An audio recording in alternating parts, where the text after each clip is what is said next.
गौसे पाक को दरिया में धक्का किसने दिया? जिस शख्स ने ये हरकत की, आखिर उसके साथ क्या हुआ? उसका हाथ पत्थर क्यों बन गया? और वो कौन सा लम्हा था जब अल्लाह के हुक्म से सैकड़ों औलिया अपनी कब्रों से बाहर आ गए? प्यारे नाजरीन, आज का ये वाकया कोई आम किस्सा नहीं, ये वो हकीकत है जो बगदाद की मिट्टी में दफन रही और वक्त आने पर जाहिर कर दी गई। ये उस दौर का जिक्र है जब सरकारे बगदाद गौसे आज़म अपनी जवानी के अय्याम में थे।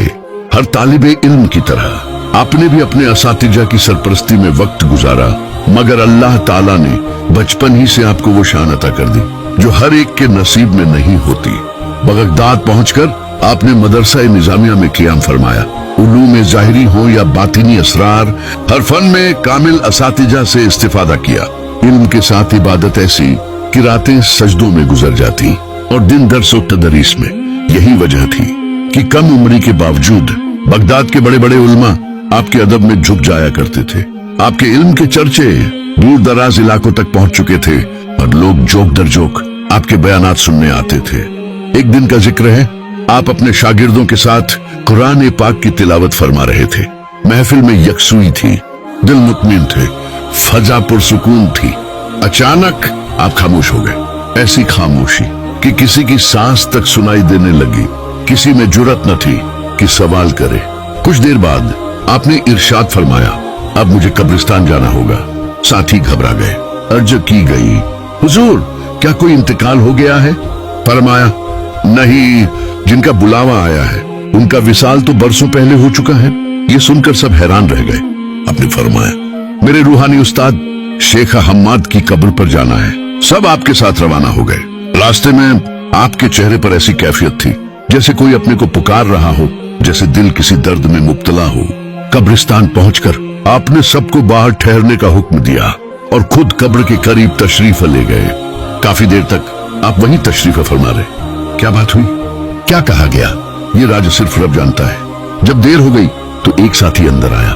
देखा कि गौसे पाक के बिला रुख खड़े हैं, आंखें बंद, लबों पर दुआ और आंसू रुखसारों पर बह रहे हैं। इसी लम्हे कब्र के अंदर से नूर जाहिर हुआ। नूर फैला और आसपास की कब्रें भी मुनव्वर हो गईं। ये मंजर देखने वाला साकित रह गया। कुछ देर बाद गौसे पाक बाहर तशरीफ लाए। चेहरे पर अजीब सुकून और आंखों में गहरी उदासी थी। लोगों ने अर्ज की, हुजूर क्या मामला है? आपने फरमाया, आज मुझे वो रात याद आ गई जब एक आजमाइश ली गई थी तो महफिल पर खामोशी छा गई। सबकी नजरें झुक गई, सांसें रुक सी गई और फिर आपने वो वाकया बयान करना शुरू किया जिसे सुनकर दिल कांप उठते हैं। फरमाया, ये उस वक्त का जिक्र है जब मैं अपने रूहानी उस्ताद शेख हम्माद के साथ सफर में था। रात गहरी हो चुकी थी, सर्दी अपनी इंतहा पर थी और सामने नदी का शोर सुनाई दे रहा था। हम अल्लाह का जिक्र करते हुए आहिस्ता आहिस्ता आगे बढ़ रहे थे। दिल मुतमिन था, जबान पर जिक्र था और कदम उस्ताद के पीछे थे।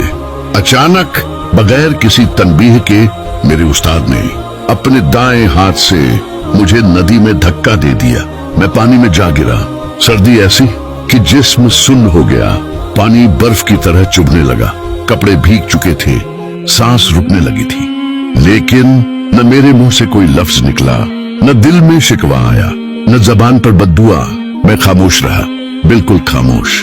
कुछ लम्हों बाद शेख हम्माद खुद आगे बढ़े, मुझे पानी से निकाला और बड़े प्यार से फरमाया, अब्दुल कादिर, ये तुम्हारा इम्तिहान था। फरमाया, हम देखना चाहते थे कि तुम्हारा सब्र कहां तक है, तुम्हारा जब्त कितना मजबूत है और तुम अल्लाह के फैसले को किस हद तक कबूल करते हो। फरमाया, तुम इस आजमाइश में पूरे उतरे हो। अल्लाह ने तुम्हें वो मकाम दिया है जो हर किसी को नसीब नहीं होता। ये कहकर वो खामोश हो गए और मैंने भी कोई सवाल न किया। ये वाकया वक्त के साथ यादों में दफन हो गया। शेख हम्माद का विसाल हो गया और जिंदगी अपने रास्ते पर चलती रही। मगर आज कब्रिस्तान में वो सब कुछ दोबारा जिंदा हो गया था।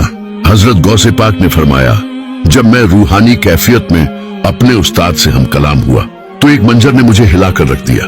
मैंने देखा कि शेख हम्माद जन्नत के बागों में है, लिबास फाखिर है, चेहरा मुतमिन है, लेकिन उनका दायां हाथ पत्थर बन चुका था। मैंने अर्ज की, हजरत ये हाथ ऐसा क्यों है? जो जवाब मिला वो दिल चीर देने वाला था। फरमाया, अब्दुल कादिर, ये उसी हाथ की सजा है जिससे तुम्हें सर्द पानी में धक्का दिया गया था। तुमने सब्र किया, बद्दुआ नहीं दी, लेकिन अल्लाह को, अपने महबूब बंदे को तकलीफ देना पसंद ना आया।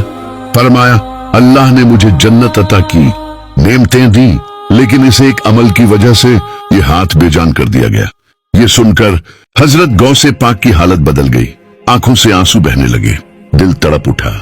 फरमाया, मैं बर्दाश्त न कर सका कि मेरे सबब मेरे उस्ताद को किसी किस्म की सजा दी जाए। इसी लम्हे मैंने दुआ के लिए हाथ उठा दिए, और ये दुआ कोई आम दुआ न थी। ये वो लम्हा था जब जमीन पर खामोशी थी और कब्रों में झुम्बिश शुरू हो चुकी थी। अल्लाह के हुक्म से एक के बाद एक औलिया किराम अपनी कब्रों से मुतवज्जे होने लगे। वो सो रहे थे, लेकिन पुकार सुन ली। ये एक दो नहीं थे, ये सैकड़ों नहीं थे, ये 500 नहीं, बल्कि हजारों के करीब औलिया किराम थे जो गौ से पाक की दुआ में शामिल हो गए। सबने एक साथ अल्लाह की बारगाह में सिफारिश पेश की, और फिर अर्श पर फैसला हुआ। हजरत गौ से पाक फरमाते हैं, जब मैंने हाथ उठाए तो वो हाथ सिर्फ दुआ के लिए नहीं थे, वो एक फरियाद थी, एक तड़प थी, एक दर्द था जो जमीन से उठकर आसमान तक पहुंच रहा था। मैंने अर्ज की, या अल्लाह, अगर मुझसे कोई खता हुई है तो सजा मुझे दे, मेरे उस्ताद को न दे।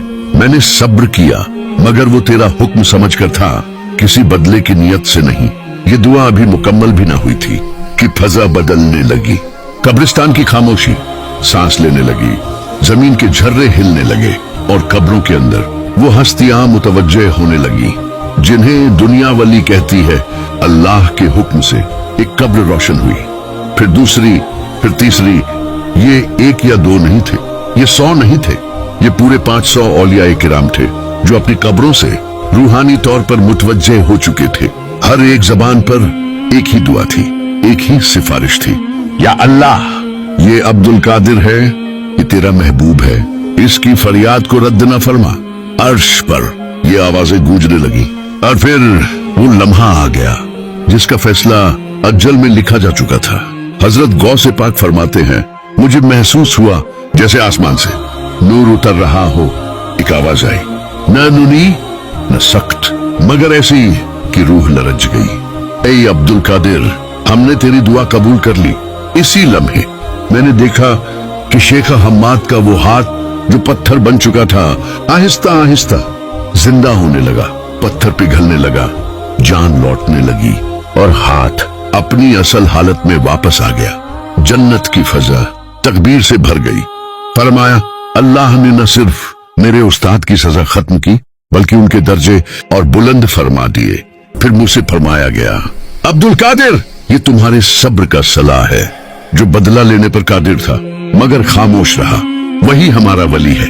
हजरत गौसे पाक की आवाज यहां आकर भर्रा गई। फरमाया, यही वजह है कि मैंने सीख लिया कि सब्र खामोशी का नाम नहीं, बल्कि अल्लाह पर मुकम्मल भरोसे का नाम है। और जो अल्लाह पर छोड़ देता है, अल्लाह उसके लिए ऐसे फैसले करता है जो अक्ल से बाहर होते हैं। महफिल साकित थी, आंखें नम थी, और दिलों में एक ही सवाल गूंज रहा था, क्या हम ऐसा सब्र कर सकते हैं?